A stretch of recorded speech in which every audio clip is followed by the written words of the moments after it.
தாய் தமிழ் உறவுகளுக்கு வணக்கம். வீரப்பனை சுட்டுக் கொன்ற காவல்துறை அதிகாரி அம்பாசமுத்திரத்தில் போட்டி என்ற தலைப்பில் இந்த காணொளியை காண்கிறோம். வெள்ளைத்துறை இவர் காவல்துறை அதிகாரி, என்கவுண்டருக்கு பெயர் பெற்றவர். சந்தன கடத்தல் வீரப்பன் என்கவுண்டரில் காவல்துறை அதிகாரிகளுடன் சேர்ந்து இவரும் பணியாற்றினார் என்பது குறிப்பிடத்தக்கது. வெள்ளைத்துறை அவர்கள் திருநெல்வேலி மாவட்டம் அம்பாசமுத்திரம் பகுதியை சார்ந்தவர். வீரப்பனை சுட்டுக் கொன்ற அந்த குழுவில் இருந்ததால் தமிழக அரசு இவருக்கு பதவி உயர்வு வழங்கியது.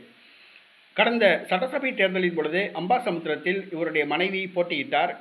அப்பொழுது நெல்லை கூடுதல் கமிஷனராக இருந்தார். உடனடியாக வேலூருக்கு மாற்றப்பட்டார். தேர்தல் முடிந்த பின்பு காஞ்சிபுரம் கூடுதல் கமிஷனராக மாற்றப்பட்டார்.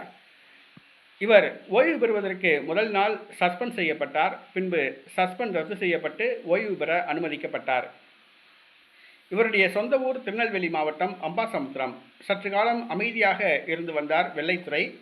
இவர் சந்தன கடத்தல் வீரப்பன் என்கவுண்டரிலும் அயோத்தியா குப்பம் வீரமணி என்கவுண்டரிலும் பெயர் பெற்றவர் ஆவார். நேற்றைய தினம் சசிகலாவை சந்தித்து ஆலோசித்ததாக கூறப்படுகிறது.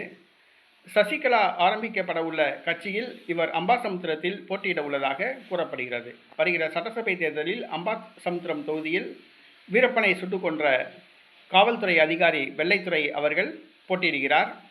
அங்கு திமுக, அதிமுக, தமிழக வெற்றி கழகம் ஆகிய கட்சிகளுக்கு சவாலாக இருப்பார் என்று எதிர்பார்க்கப்படுகிறது. சசிகலா தனித்து போட்டியிடுகிறாரா, கூட்டணி அமைத்து போட்டியிடுகிறாரா என்பதும் தெரியவில்லை. ஆனால் அம்பாசமுத்திரத்தில் சசிகலா சார்பில் வெள்ளைத்துறை அவர்கள் போட்டியிடுகின்றார்.